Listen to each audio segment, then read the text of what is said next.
Ողջույն սիրելի հայրենակիցներ, եթերում Նանտապանն է։ Եվ այժմ մենք զրուցելու ենք Եվրատլանտյան ինտեգրացիոն պլատֆորմի նախագահ սոցիոլոգ վերլուծաբան Կարեն Սարգսյանի հետ։ Ողջույն պարոն Սարգսյան։ Բարև։ Փորձում ենք ամփոփել շաբաթը։ Սկսենք Հայաստանի Հանրապետության անվտանգության խորհրդի քարտուղար Արմեն Գրիգորյանի հայտարարությունից, որ այն ինչ տեղի ունեցավ այսօր գիշեր, խոսքը գնում է Իսրայելի հարվածներին, Իրանի միջուկային օբյեկտներին,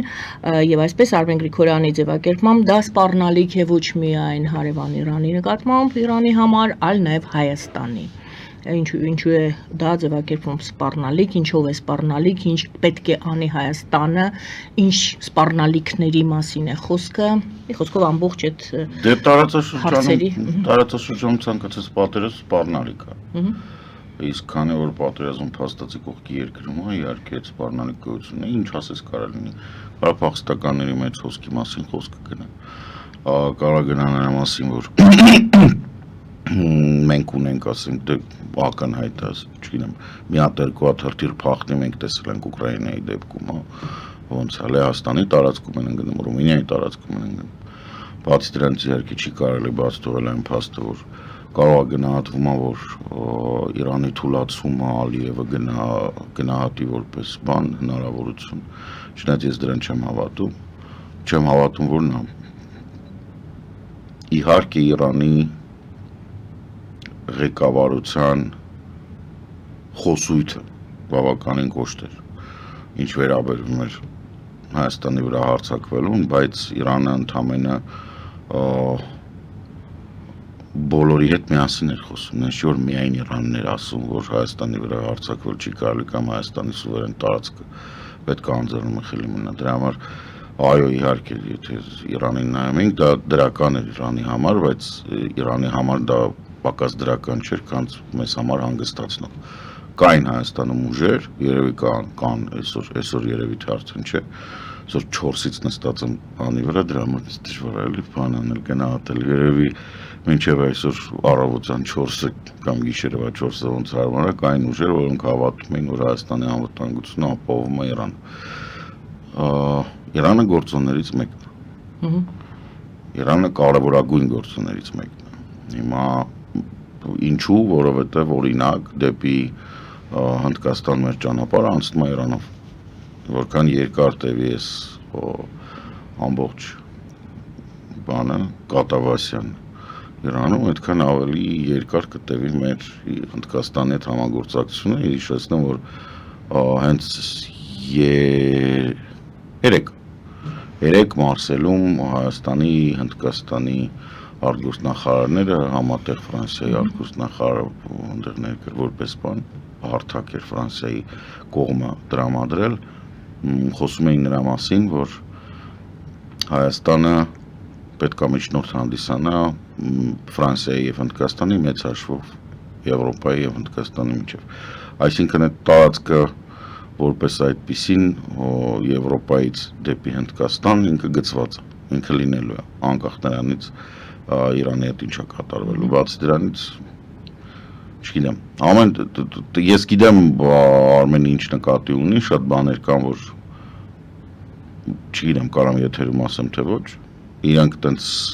առաջնային վտանգ չեն պարունակում իրանց մեջ, բայց երկարաժամկետ պլանավորումը Հայաստանի այսօրվա իշխանությունները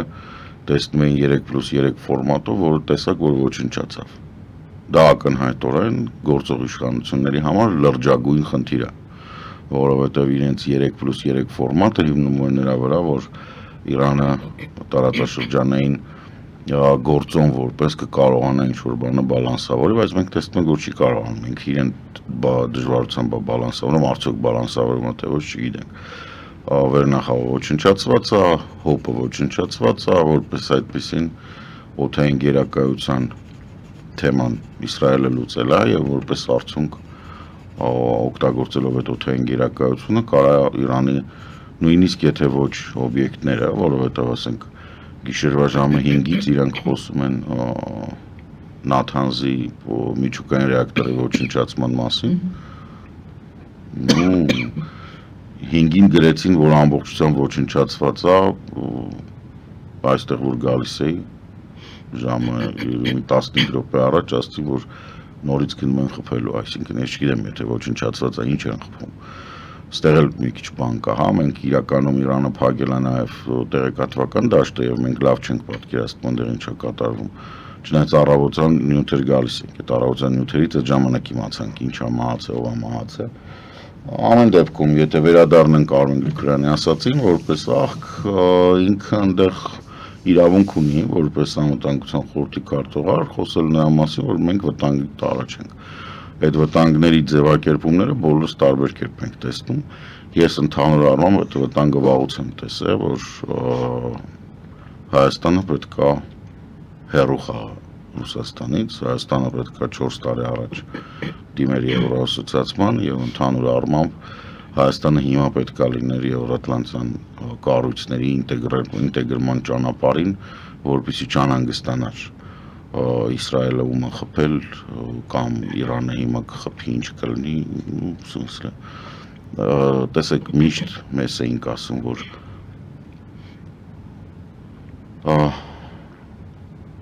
երկիր, որը ոչ մի իրական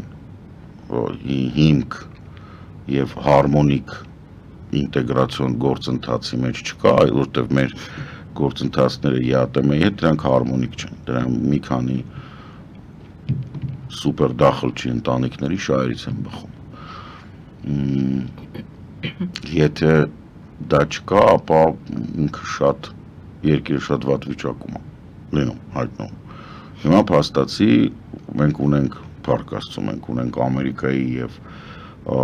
Եվրոպայի հետ այդ համաձայնագրերը, SEPA Plus-ը եւ ռազմավարական այդ խարծան, հիմա ոնց որ Ֆրանսիայի հետ էլ պետք է կնքվի, ամեն ինչ լավ է, ամեն ինչ նորմալ է, հլվոր, հա,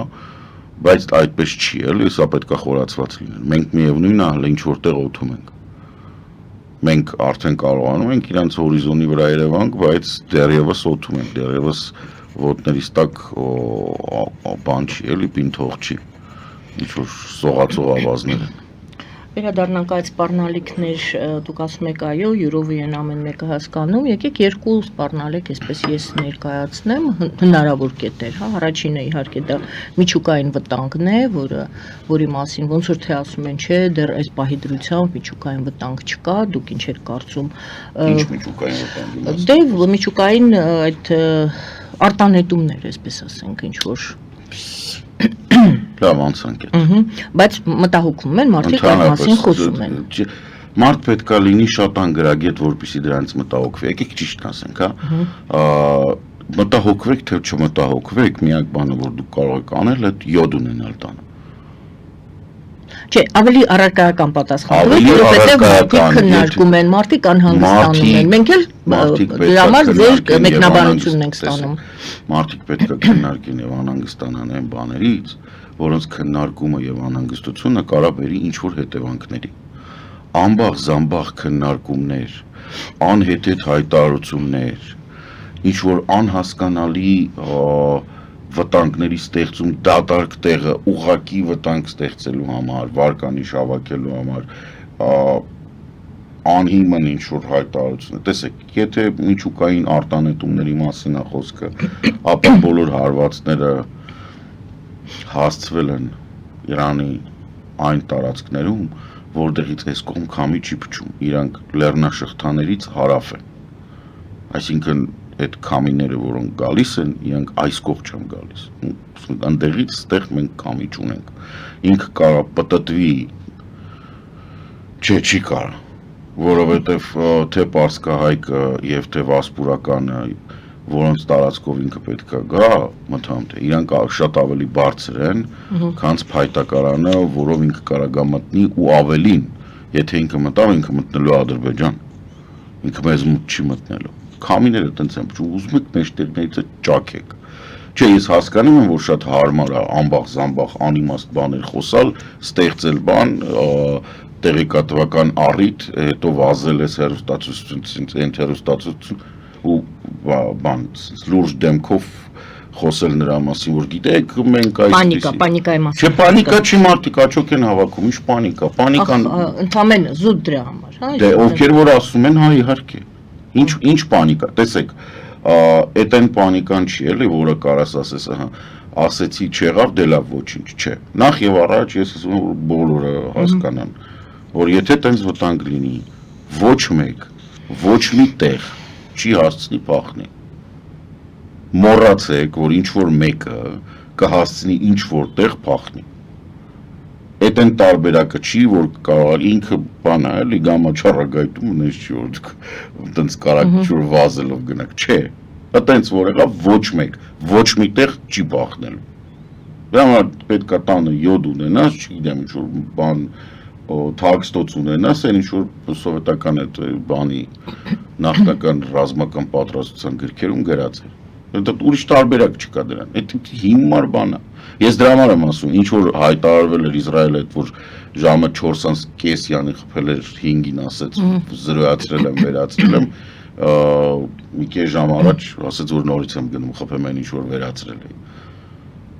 Հասկանում եք, կեսը սուտ է, մյուս կեսը պոնտ։ Երկու կողմից էլ։ Նախ եւ առաջ նույնիսկ բանը ինքը կարա հոպը վերացնի, ինքը կարա վերացնի հրթիռային կայանները, որոնցով խփում են, կարող են խփել Իսրայելին, բայց գետնի մեջ թաղված այդ բաների վերացնելու, ռեակտորների վերացնելու հավանականությունը, նու սենց ասեմ, ինքը այնքան բարձր չի եւ այդքան իմաստ չունի։ Եթե ուզում եք որ ռեակտորը կանգնի, իրան հազարումի ձև կա։ Հիմա որ սա Իրանով Մոսադի ագենտուրան է վազվզում, դրան ես հավատում եմ, այն որ հոպը վերացրել են փաստ է, այն որ բայց բուն իսրայելական ալիքները գրում են, որ վերացված է արևմտյան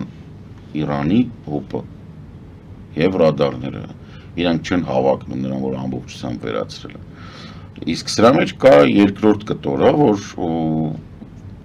Իրանը վաղուց գիտեր, որ այս հարցը սենց է լինելու, չէ՞, հիմա բոլորին թվում է, թե այդ հարցը վերջացել է, բայց չէ։ Ես չեմ տեսնում, որ ըստ հայտարարությունների 3000 հրթիռ ունեին։ Մենք կադրերով տեսնում ենք, որ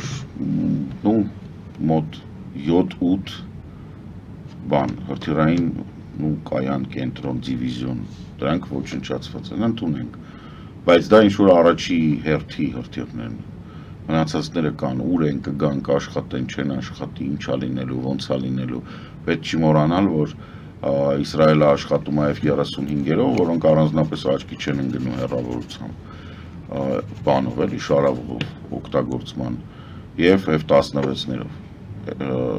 F-15-երը ոնց որ թե հայտարարվում է, որ օգտագործվում, բայց չենք տեսնում օդում,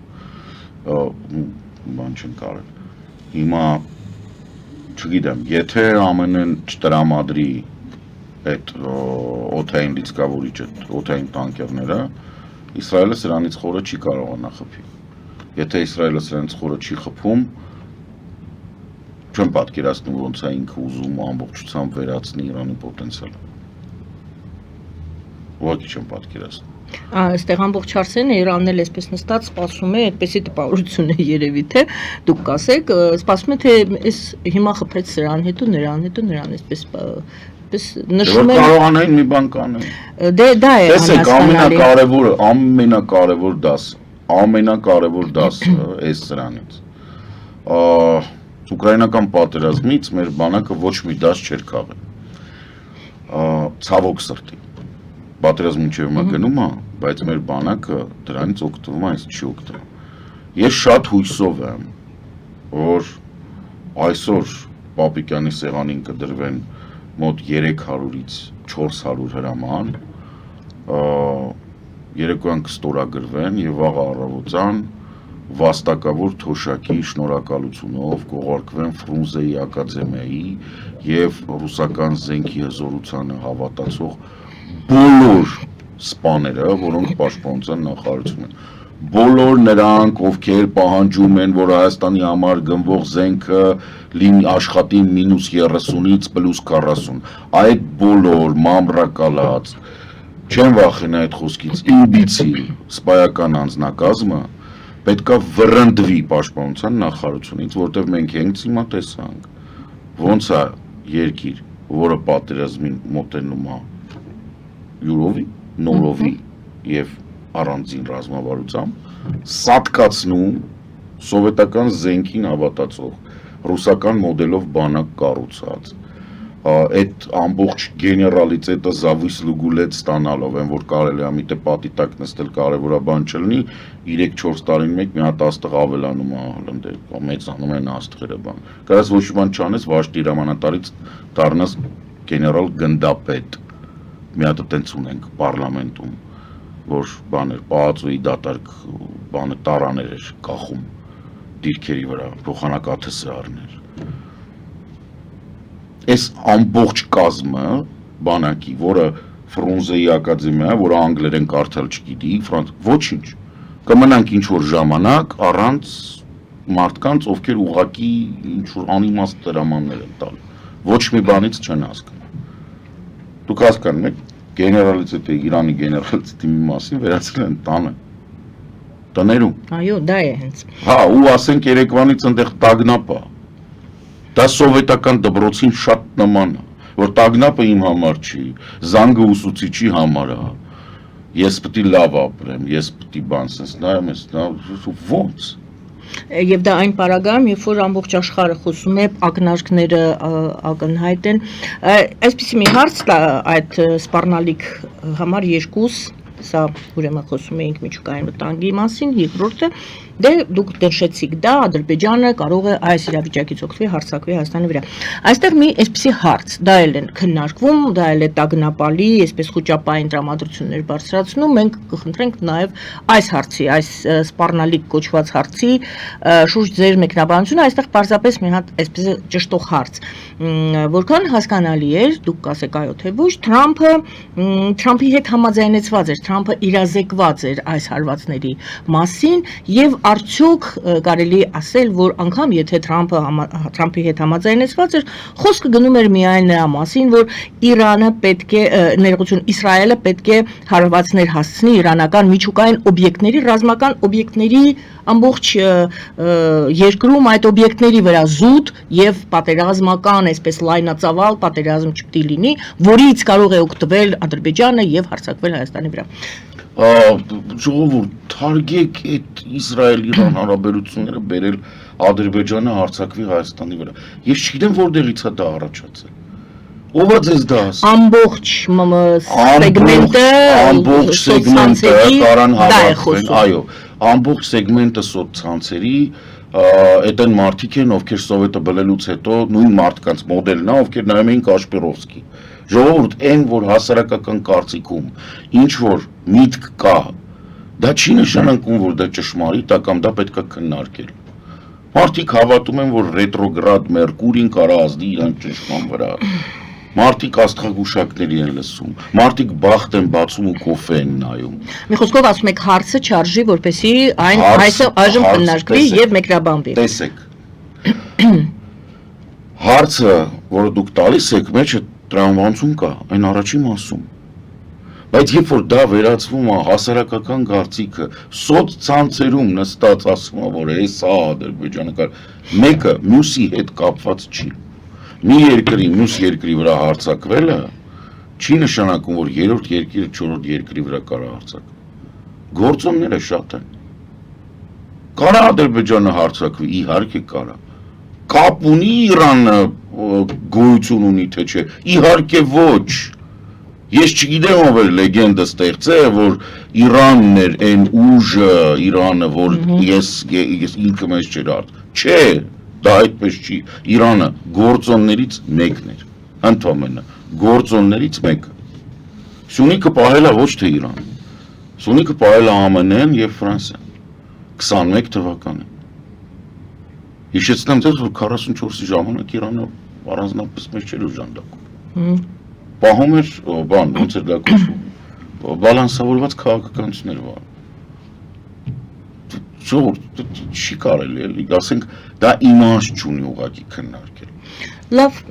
այստեղ ես մեկ այլ ձևով ձևակերպեմ։ Իսկ ինչի իմաստ ունի այժմ քննարկել, պարոն Սարգսյան։ Այս իրավիճակում։ Այս դուք էլ եք ասում, ամբողջ գիշեր հետևել եք իրադարձություններին եւ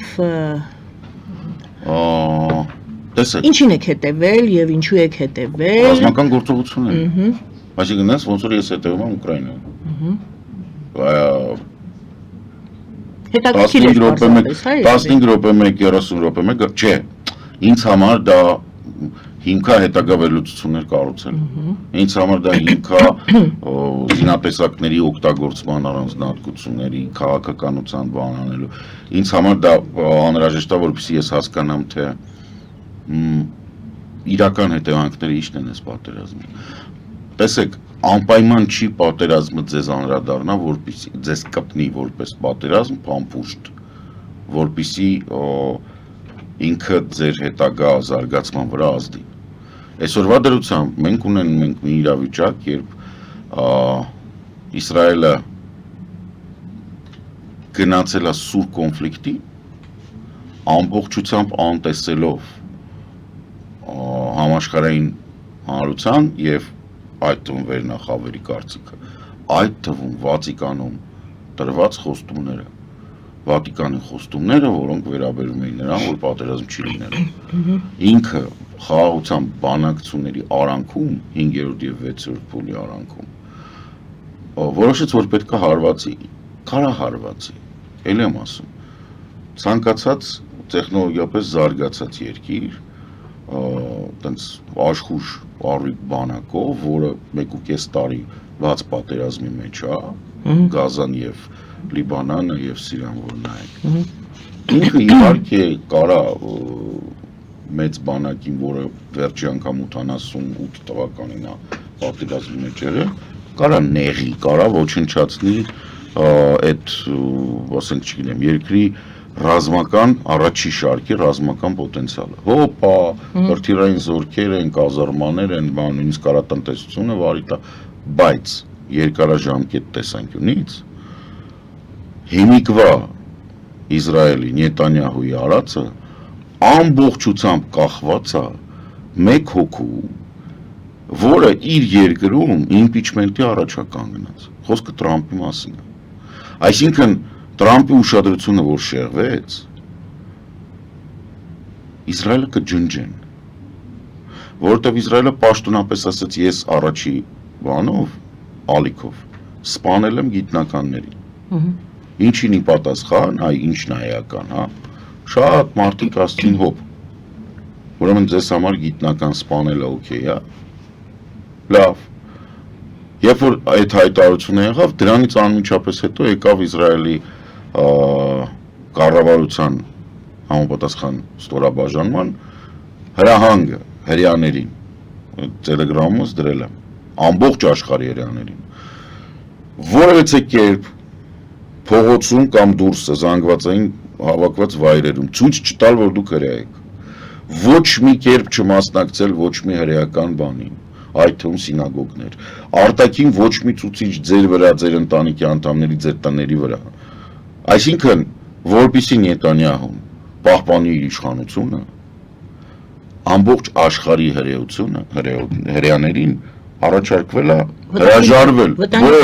հրաժարվել իրանց էությունից, հասկանում եք, հրաժարվել, սինագոգ չգնալ, ցույց չտալ, որ դու հրեա ես, իրական դրոշ բան չանել, չգիտեմ, հավանագիլա չերքել, հասկանում եք ինչի մասին է խոսքը, խոսքը նրա մասին է, որ մի տականք պետք է աթոռ պահի, այս պատերազմը նրա մասին է, որ մի ստվար զանգված տականքներ, որոշել են, որ իրանք պետք է մնան իշխանության, որպեսզի չդատվեն։ Սա մի պահ վերջանալու է այս պատերազմը։ Ընդունենք Իրանի ամբողջ պոտենցիալը, որ իրանց այդքան անհանգստացնում է, միջուկային բանը, վերացվեց։ Ամեն ինչը վերացրեցին։ Լավ, օքեյ, ինչքան է քաշելու դա։ Ես ձեզ ասեմ, Իրան-արաբական այդ բանը կոնֆլիկտը հիմքը 8-րդ դարում մինչև 1890-ականներ ով որտե բռնում մորթում էր այն 8-րդ դարի պատմության համար այդ երբ որ իրանք կիսվել են շիա-սունի են մնաց հասկանում եք եթե ինչ-որ մի 3 հիմարի Թել Ավիվում կամ Երուսաղեմում թվում է որ այս կլվացվի կանցնի չէ այն ինչ իրանք այսօր արեցին, կբերի Իրանի Իսլամական Հանրապետության ընդունենք թուլացմանը եւ ոչնչացմանը։ Ամբողջ տարածաշրջանի համար Իսրայելը դարձավ գրող ու ցավ,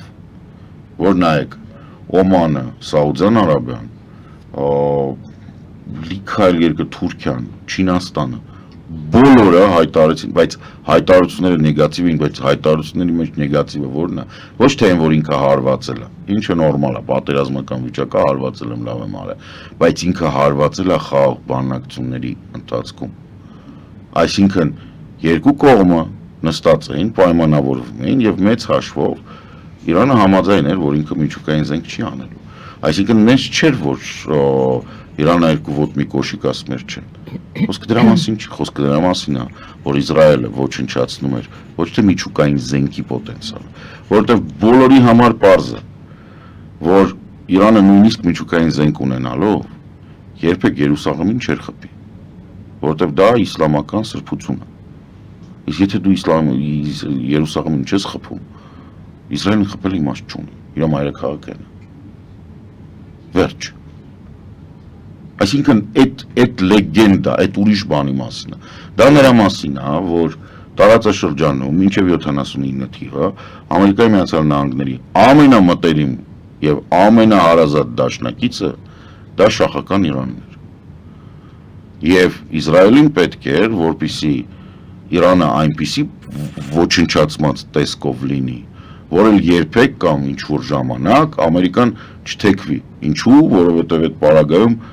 ինքը հետաքրքիր չի։ Որտեւ ինքը միջերկրական ծովի, արևելյան ափի, հարավում փուճուրիկ երկիր է, որը բոլոր հարևանների հետ ունի էգզիստենցիալ խնդիր։ Ինքը ունի խնդիր Գազայում, ինքը ունի խնդիր արևմտյան ափում, այսինքն Պաղեստինում,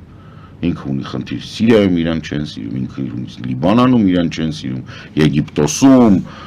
Սաուդյան Արաբիայում իրան ոչ մեկ չի սիրում, ինքը օտար է։ Այդտենց է ստացվել, այդ մարդիկ իհարկե բան են, իրանց ոնց ասեմ,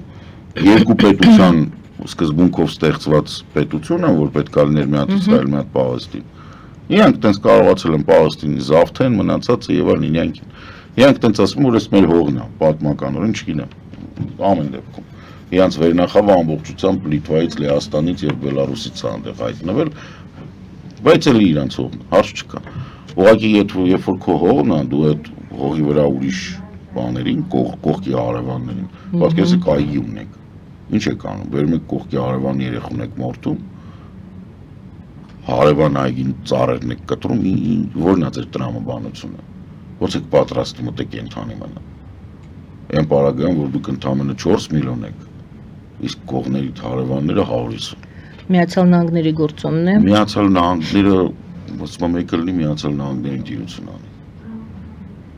Այս պահին մենք փաստ տեսնում ենք, որ Միացյալ Նահանգների քաղաքականությունը շատ փոփոխական է։ Այսինքն շատ փոփոխական։ Մեղմ ասեցիք։ Հա, դե բա ինչ ասեմ, այդ մի մարդու կամաճուկից կախված լինելը որն է, այդ չեղավ քաղաքականություն։ Լրիվ, այդ բացառվում է։ Իրար հակասող այս իսրայելական մամուլը դա ներկայացնում է, մենք պայմանավորվել էինք դրա համար իրար հակասող բաներ են հայտարարություն են, էսի սենց է ասել, Ռուբիոն էս է ասել, Պենտագոնից մեկը սենց է ասել, դեսպանը սենց է, Տրամպը սենց է ասել։ Ահա հասկացանք ում վրա են հաշվարկանը։ Նոյեմբերի 12-ից նայում ենք այդ մարդը ինչ է խոսում։ Ինքը երկու օրը մեկ իրար հակասող բաներ ասում, այդ ձեր պայմանավորվածը չի, այդ իր էությունն է։ Ինքը վաղուց սուկարա փոխի խոսքը։ Իրան Նոբելյան մրցանակ է պետք։ Ինչի՞ է Տրամպը սպասեց, տեսա որ ամիշ նորմալ է, նոր ասեց, հա լավ արի Իսրայելը, ինչի միացավ իր կարծիքով հաղթողին, ախր մի հաշվել չկի։ Ինքը չի միացել հաղթող, Իրանն է թվում, որ ինքը հաղթողին է միացել, չէ։ Իսկ կարճաժամկետ 1 տարի, 2 տարի կարող է լինի, բայց դուք հասկանում եք, որ այդ մարդիկ տագնապի մեջ են ապրում։ Հասարակական տրանսպորտը չի աշխատում, դպրոցները, բուհերը փակ են, խանութները փակ են, աշխատում են մենակ կրիտիկական արտադրանքները, չգիտեմ, հաց թուղթները ու բաները, մնացածը ամբողջը փակ է։ Այսինքն Իսրայելի բոլոր ինքնաթիռները երկրից դուրս են։ Բեն-Գուրիոնը օդանավակայանը չի աշխատում, երկաթգիծը չի աշխատում, բարեկային ժամը, Գազան եւ արևմտյան ափը շրջափակումը պաշտոնական, չմոբիկներին են հավաքում, էլ որտեղից հավաքեն, մերան հավաքել, 23 տվից հավաքում են, ամբողջ այդ արական մասն դեղ է, այս 3-րդ տարին է, ու այդ Ռուսաստանը չի, այդ որ 60,000 հավաքում են տանում են ընդեղ, դա դեմոգրաֆիական լուրջ խնդիր է առաջացնում։ Անվերջ չի դա։ Այո, քանակը երեխա էլ չեն սարքում, որտեղ կնանիք էլ են բանակում, չի ստացվում այդ, вообще բան չի էլի,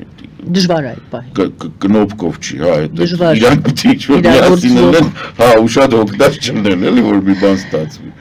Ես չգիտեմ ուղղակի։ Հաշվարկը ինչի վրա է, էլի։ Իրենց ուժերի Չէ, իրանց հաշվարկը հենց էդ է։ Իրանց հաշվարկը հետևյալն է, ամենասկզբից իրանց հաշվարկը այն էր, որ նախ ասեմ, որ ոչ մի տրամաբանության մեջ չէր տեղավորում։ Ես մինչև վերջի օրը համարում էի, որ սա եթե նույնիսկ Իսրայելը անի, իր հաշվարկը լինելով, որ ինքը պետք է խփի, Իրանը խփի ամերիկյան բազաներին, ու Իսրայելը ձեռները լվա քաշվի մի կողմ տենա, ոնց է Ամերիկան Իրանին ոչնչացնում։ Որտեւ ակնհայտ էր, որ Իսրայելը այդպիսի ռեսուրս չունի։ Դու պետքա հողում լինես, այսինքն դու ոնց կարաս հաղթես։ Դու պետք է հողի վրա կանգնած լինես։ Դա ማለት Իսրայելը հա կարա ռմբակոց։ Ինք կարա ամբողջությամբ ոչնչացնի արևմտյան տարածքները Իրանի։ Բայց հետո մինչև չկանգնի իր զինվորը, ոչ մի չի լինի։ Կվերականգնվի։ Առավել ևս, որ 70-80 միլիոն են, իսկ միջին տարիքը Իսրայելից զգալիորեն ավելի ջահել։ Երկար բանով, երկար, Իրանը հաստատ հաղթելու է, որտեղ էլ եմ ասում, 50 միլիոն է, հենց նոր, 6 ժամվա ընթացքում, Իսրայելը արեց են, ինչը չէին կարող անեին, ոչ մեկ, ինքը համախմբեց մարդկանց, որտեղ դա բացի նրանց որ ցավալ է, նաև վիրավորական,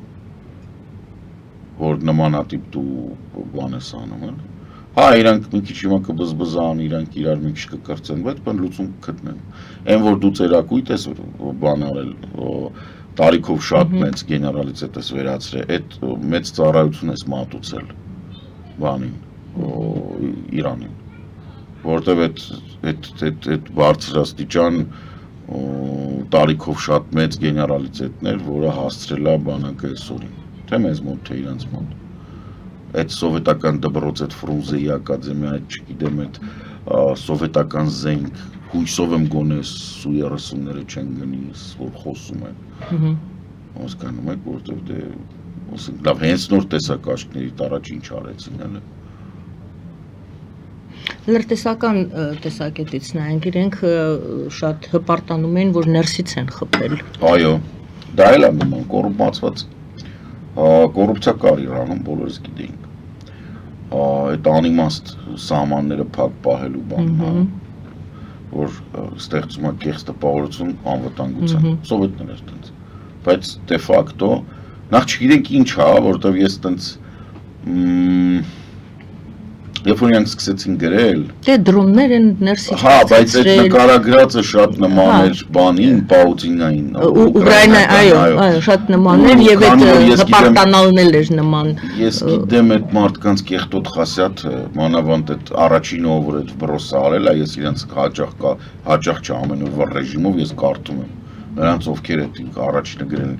իրանք շատ կեղտոտ մարդիկ են ու իրանք շատ վատ էին իրանց զգացը, սրտանց վիրավորվել էին, կեղտոտ նախանց մարդ կա է, որ պեյջեր օպերացիային ասում էին այդ պեյջերը արդեն ոչ մի բան է, այս Պաուտինան բան, դրա համար իրանք հիմա շուր տվեցին, բա ինչի համար այս կոմպոնենտը մտավ, բա մենք տենց են կարևոր, մեկա մենք։ Այդ շատ նման է իրանց բան չի, այդ հիմնականում հա մենք էլ կարող էինք, հեսա արեցինք։ Հա, արեցինք, այդ ընդ որում հիմնականում դրանք բան չեն, այն հրեաները չեն, որոնք էլ են։ Բայց միևնույն է, այդ կետային իրենք գիտեն որտեղ ով է բնակվում, ինչ է անում։ Դա դժվար չի։ Համենայն դեպս իրենք դրանով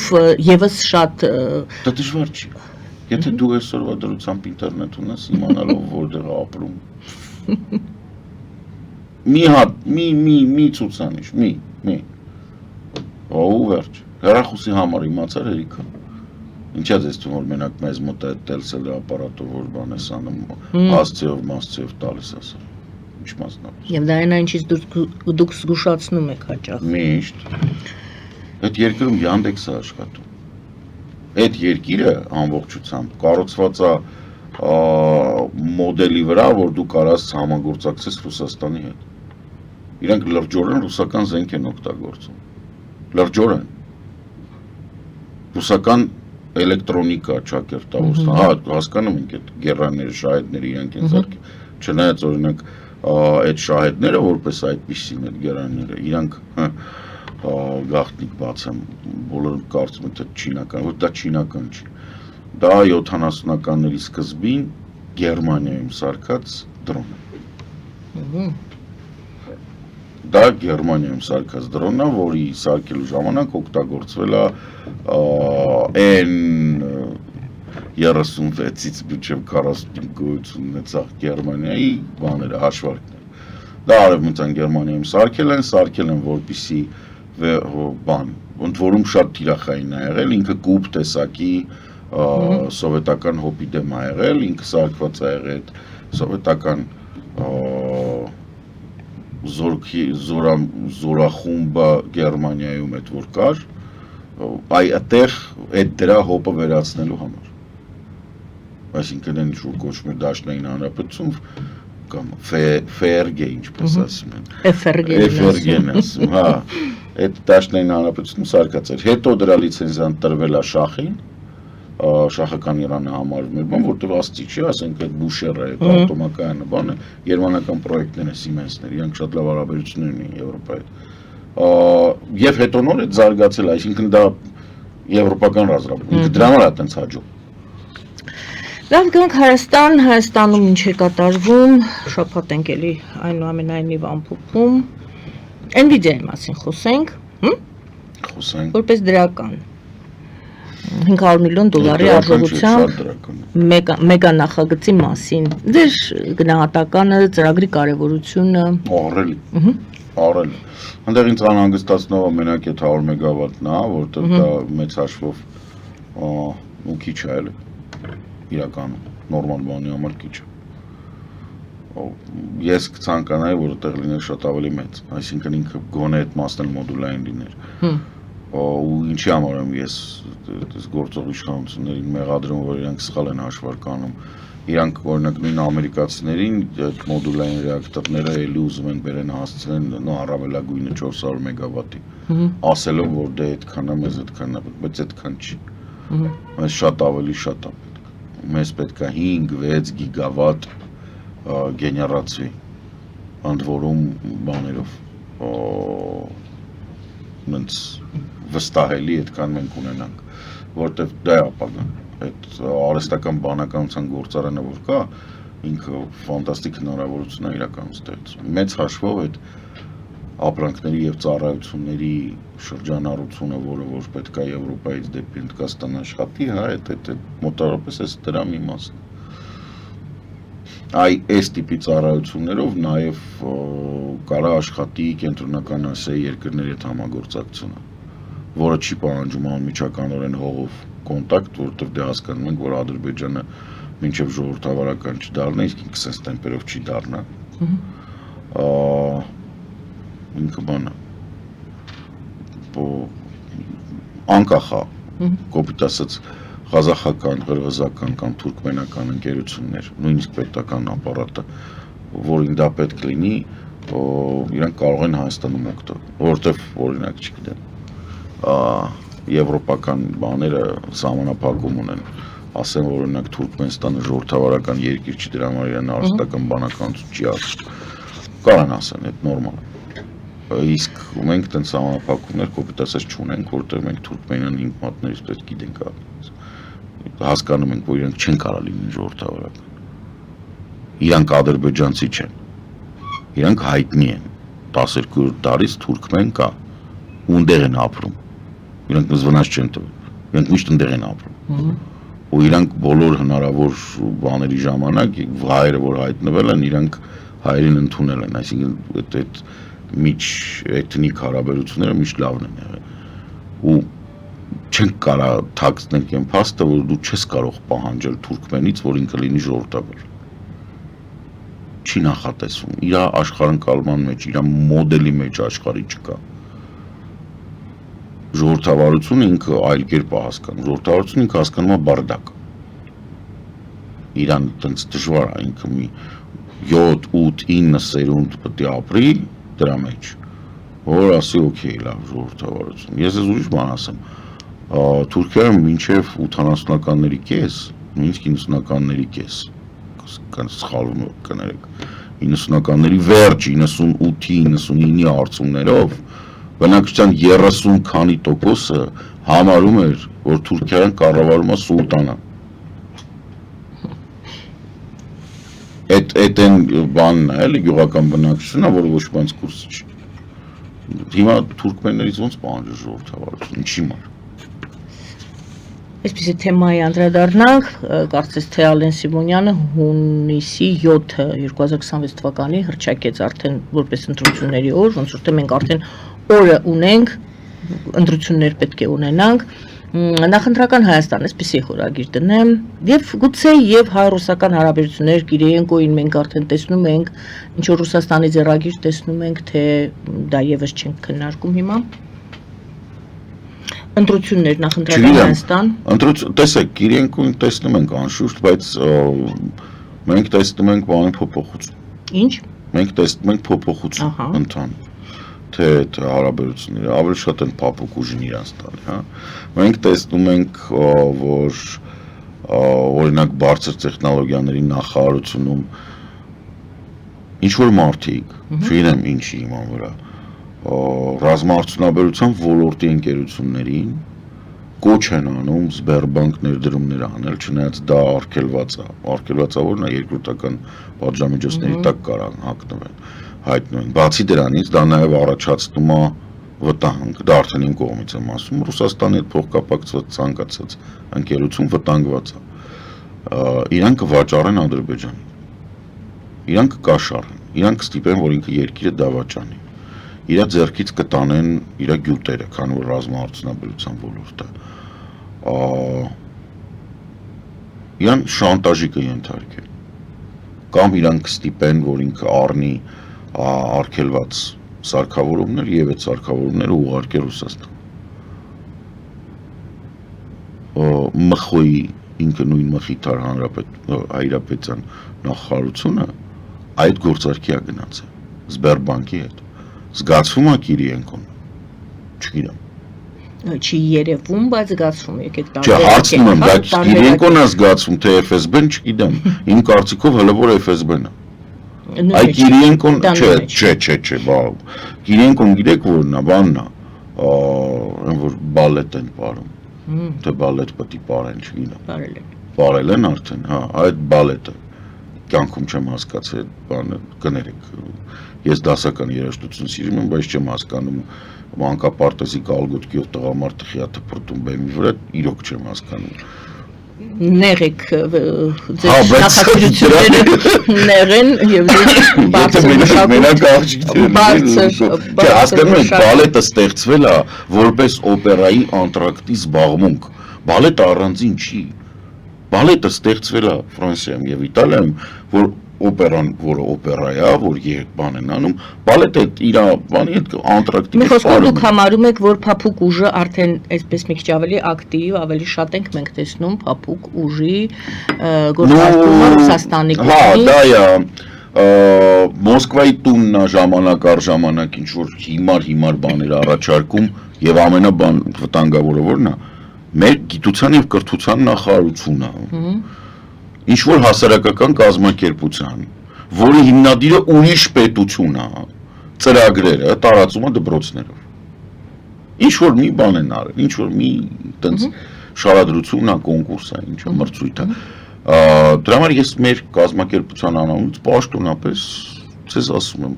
գիտության կրթության նախարարությանը։ Եկեք ուրեմն ես մրցույթ եմ հայտարարում, որպեսզի բոլոր դպրոցներով խնդրում եք տեղեկացնել, որ երեխաները 3-ից մինչև 12 դասարան պետք է գրեն շարադրություն։ Ռուսաստանի դավաճանությունը եւ հայ ազգի ոչնչացման մեջ գործոնը 1829 2025 թվական թող սա դպրոցներում պարտադիր կերպով դա գրվի, որովհետեւ եթե դուք какой-то ռուսկի դոմի ռուսին մեծարման բաներ եք տարածում կամ բարի եղեք գրեք դիմում, որ դուք Ռուսաստանի գործակալ եք, մենք իմանանք լուստրացիա եղեք, ինքնահայտարարագրվեք որպես օտար երկրի գործակալ, որ մենք իմանանք եղբայրս նախարարություն, այս մարդիկ ուրիշ երկրի գործակալներ են, նա չեն գնդակարի, բայց կիմանանք, որ պետք լինի իմ երկիրը ներկայացնել արտասահմանում, ձեզ չեմ ուղարկի, ձեզ կուղարկեմ Սիկտիվկար, դուք կգնաք Չիտայում եւ Մագադանում կմասնակցեք կոնկուրսների ու եվրոպական միության բոլոր երկրներին կտեղեկացնենք, որ ձեզ Շենգեն վիզայից զրկեն, որպեսզի այդ նախարարությունից ոչ մեկ տասնյակ տարիներ ոչ մի նորմալ երկիր, ոչ մի նորմալ քաղաք չգնա։ Այտենց եք անում, ուրեմն կգնաք բացառապես Սիկտիվկար հանգստանալու ամբողջ կազմով։ Եվ բոլոր այն դպրոցի դասատուները, ովքեր այդ կոնկուրսը կանցկացնեն, իրանք պետքա զրկվեն պետական պարգևներից, ուզում են թող ստանան Ռուսաստանից, եւ ոչ մի կոպեկ Հայաստանի բյուջեից պետք է չստանան։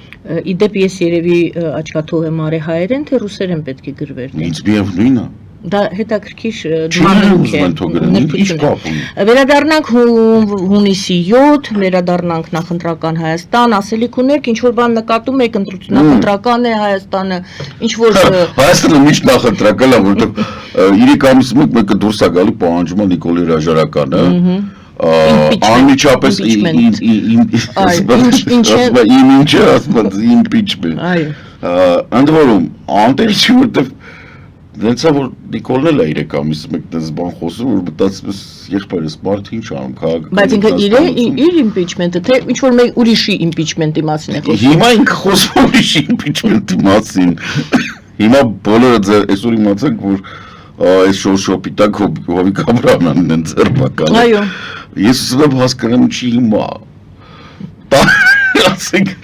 մեկը այն ինչի համար ձերբակալն եղել է 18 թվականից առաջ։ Ուզում հասկանամ չի հիմա։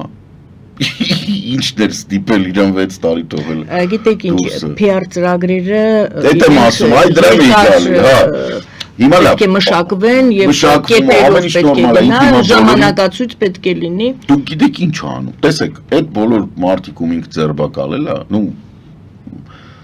Հովիկ Աբրահամյանը, չգիտեմ, բան են, Վանեցյանի ախրանիկները, Ռոբերտ Քոչարյանի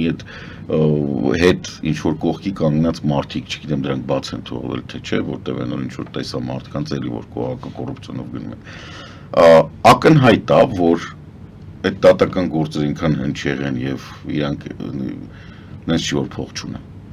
Իրանք վարձելու են դատապաշտպանները ձգելու են, այսինքն այս ամբողջ գործընթացը հաստատ Ալեն Սիմոնյանի հունիսի 7-ը 26 թվականի ասած ուղղակի չեն նկատելու, որովհետև ես գնալու է ու գնալու։ Այսինքն, ես որ ասում եմ ինչի հիմա, ես դեմ ուզում հասկանամ։ Ինչի՞ դες չես արել, որ 26 թվականի, ասենք,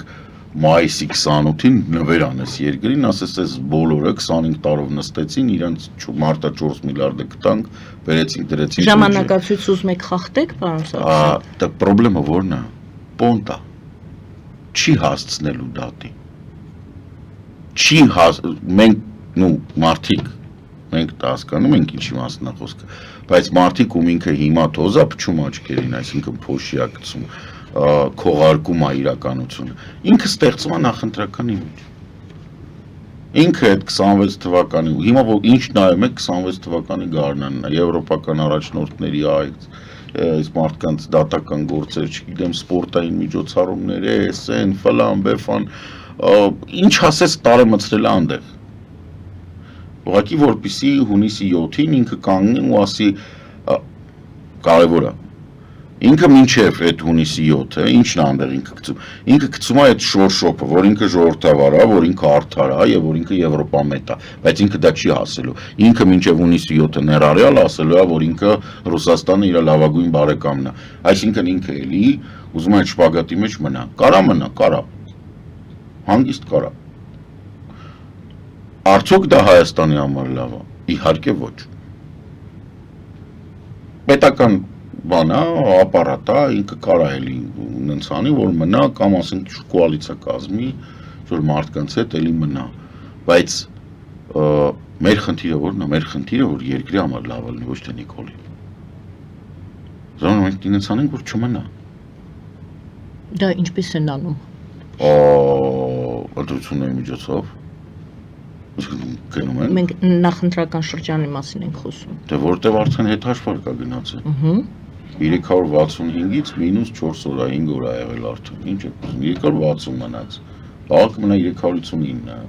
մյուսը կմնա 308։ Տեսնում եք հիմնական խաղացողներին կամ մասնակիցներին, դուք մեկի անունն եք տալիս, Փաշինյանի անունն եք տալիս։ Չէ, այսօր ասում Շուտ է։ խոշորացույցը բանը մոտս չի, այսօր։ Տեսնում եք։ Չէ, ասենք, տեսեք։ Եթե դուք չեք տեսնում, ես տեսեք, ես ինչ գիտեմ, որ դու բազմից ասել։ Կա ինչ-որ զանգված, որոնք իմաստ չունեն հիշատակվելու, իրանք բոլորն են, որը մինչև այսօր կային, ընդորում բաներով տենց շուտ։ Այդ ձեր ասած մինչև 20 թվականը, հա, կարծեմ 22 թվական, 22, հա, մինչև Ռուսաստանի փետրվարի 24, որոր այն կուսակցությունները, որոնք կուսակցություններ քաղաքագործիչներ, ովքեր չեն կարողանում արտաբերեն լեզուները կոտրվում է, թե ումնաղրիմը, այդ շատ կարևոր է։ Նաշվաշը։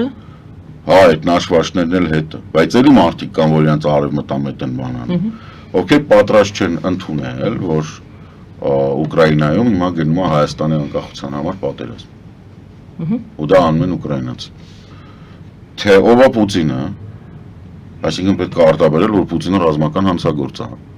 Եվ Հաագայի տրիբունալը իրեն սպասում է։ Այսինքն լակմուսը, ցուցիչը դա է դուք համարում։ Եվ ամենակարևորը պետք է արտաբերի, թե ուր պետք է գնա ռուսական ռազմական նավը։ Ոչ թե խորքային իմաստով, որ բոլորս գիտենք, որ շատ հեշտ է արտաբերել։ Հիմա չենք արտաբերում։ Չէ, չենք արտաբերում, բառը հեշտ է, բայց իմաստը որն է։ Իմաստը այն է, որ Ռուսաստանը այս մեր սահմաններից եւ մեր սահմանների անմիջական բանից պետք է հեռացվի։ Սրա մասին է խոսքը։ Ընդ որում նաեւ Ադրբեջանից մենք դրան է պետք է անենք, որ ընդեղից է վերան, որովհետեւ միակ գործոնը, որը այս պահին, ու մինչև այս պահը հիմա ասենք Իրանն էլ կա, որը տրակում է, չի տրակում, չգիտեմ ինչ ալնելու այս պատերազմը, բայց մենք ժամանակը բաց ենք թողել, որովհետև գործոնը Ռուսաստանի ուստեղ է Նիկոլի մեղավորությունը, որ ինքը պահել է Ռուսաստանը այս տարածաշրջանում, ինքն է պահել, Ռուսաստանը արդեն գիտեր, որ դուրս է թռնում, Նիկոլն է իրանց պահել։ Պահել թե պահում։ Չէ, նու պահել, հիմա պահում, չի պահում, հիմա արդեն չի հետաքրքրում, որովհետև ժամանակը կորցնում ես, ինչ որ գործողություն պետք է անես, տեմպ ես կորցրել արդեն։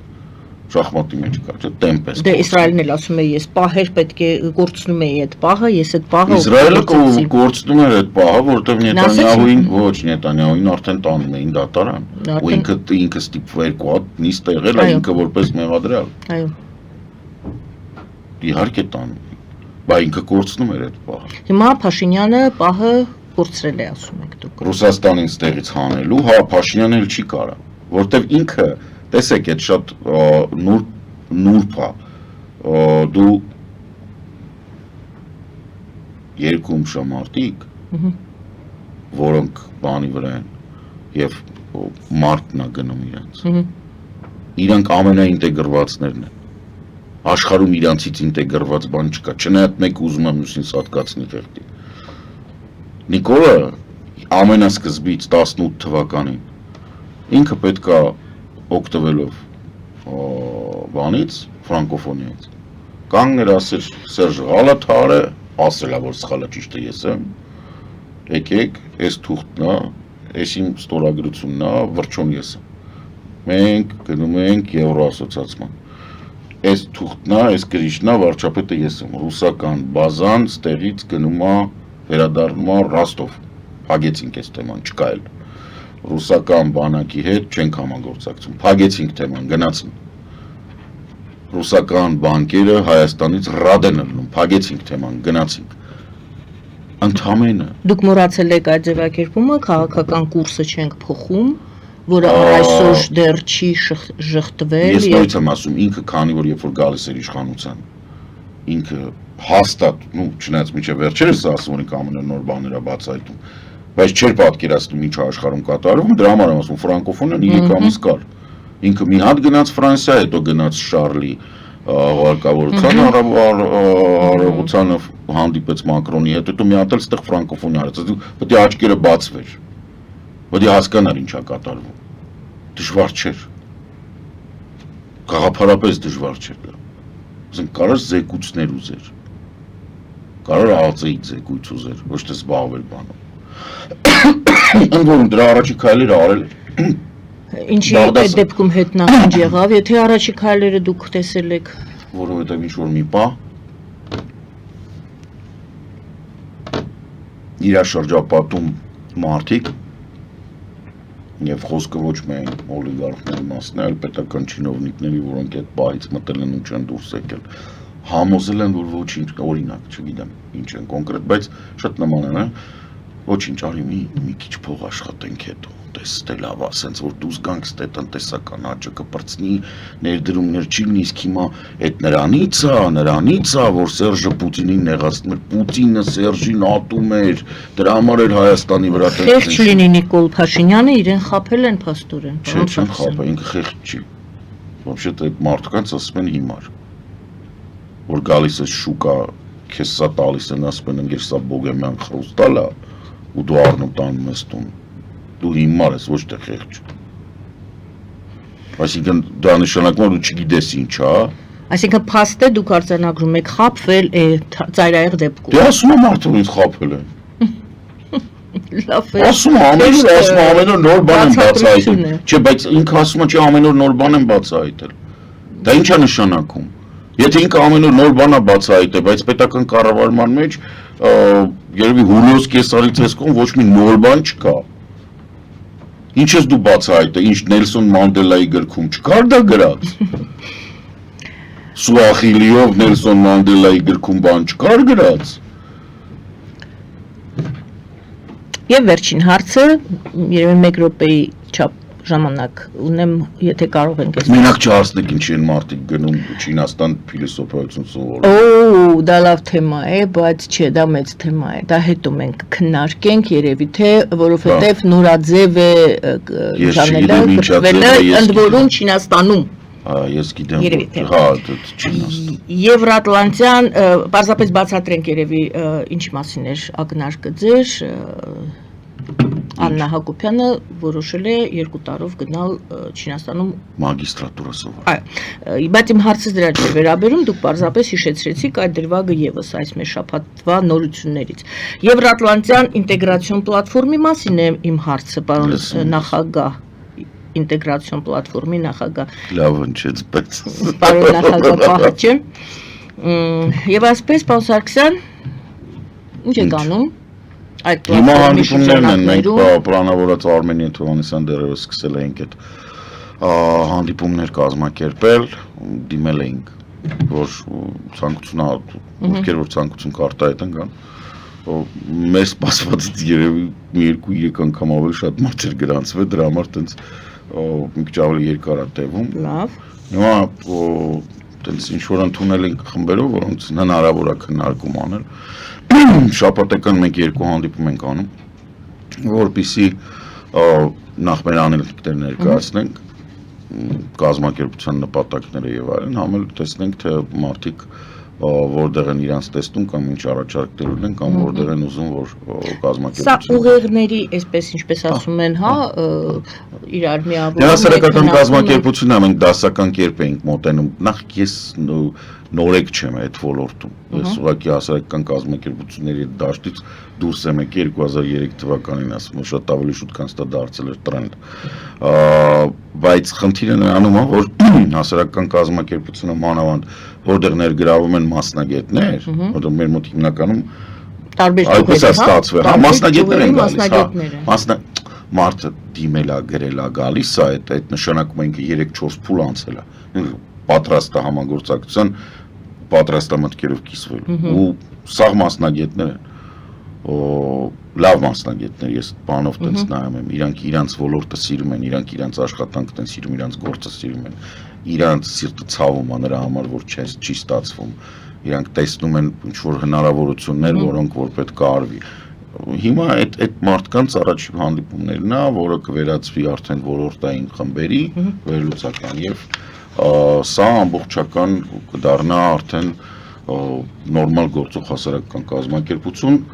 որը պետք է եղանակ փոխի Հայաստանում, որի հիմնական նպատակն է այդ ՍԵՊԱ-ի, ՍԵՊԱ պլյուսի վերահսկողությունը եւ հնարավորինս այդ եվրատլանտյան գործընթացների արագացումը, անկախ նրանից որ ուղղությամբ է գնում Փաշինյանը, հա? Գնում, քշում, Նելսոն Մանդելան է, թե ասենք բանն է, Լի Վան Յունն է, որն է այդ փիլիսոփայական դպրոցներից իր մոտ հաղթում, մենք միավորը գնալու ենք Եվրոպա։ Բայց իրականում լավ է, որ չինական թեման է, գիտեք, չինական փիլիսոփայության մեջ կարելի է կորել։ Այսինքն չինական փիլիսոփայությունը նախ ինքը պետք է իհարկե 18 տարեկանից սկսես սովորել, որպես փիլիսոփայության եւ սոցիոլոգիայի ֆակուլտետը ավարտել, ոչ, ուշ է, սովորելը ուշ է, կարդալ ծանոթանալը ուշ չի, սովորելը ուշ է, որովհետեւ կամա թե ակամա, ուզած թե չուզած, բոլորս մենք դասական ֆորմալ լոգիկայի աշխարհում ենք ապրում, Արիստոտելյան լոգիկայի բաներով, 4 տիպի սիլոգիզմ, իրականում 24, բայց 4-ն ենք օգտագործում, ֆորմալ տրամաբանություն է կոչվում, Արիստոտելյան տրամաբանություն։ Չինական փիլիսոփայության եւ չինական բանի մեջ, տրամաբանության մեջ, սիլոգիզմները տենց չեն կառուցվում ոնց որ մեզ մոտ։ Անդեղ շատ ավելի ու այդ դու պետք է մշակույթը շնչես, որ կարողանաս դա հասկանաս։ Իսկ եթե դու չես հասկանում լեզվի, հասարակության եւ գիտելիքի կառուցման տրամաբանությունը, դու չես կարող սովորես փիլիսոփայություն։ Դու կարաս անգիր անես Մաո Ձեդունի գրքույկը, տարբերես, ասենք, Դեն Սյաոպինի եւ Սի Ցզինպինի քաղաքականությունը իրարից երևի։ Բայց դու չես կարող հավակնել նրան, որ դու Կոնֆուցիուս կարաս պատմես, որտեվ այդ ուրիշ բան է։ Չէ, լավ է իհարկե, բայց այդ 2 տարի չի ու մագիստրատուրա չի։ Եվրատլանտյան ինտեգրացիայի պլատֆորմի նախագահ, սոցիոլոգ, վերլուծաբան Կարեն Սարգսյան։ Շնորհակալություն, չվախեք։ Շնորհակալություն, որ ժամանակ գտաք եւ ինչպես միշտ ուրբաթ օրերյան այս ուրբաթ եւս եկաք եւ ամփոփեցինք շաբաթը։ Շնորհակալություն սիրելի հայրենակիցներ, զրուցուար մեր Գայան Արաքելյանը։ Բարին ձեզ։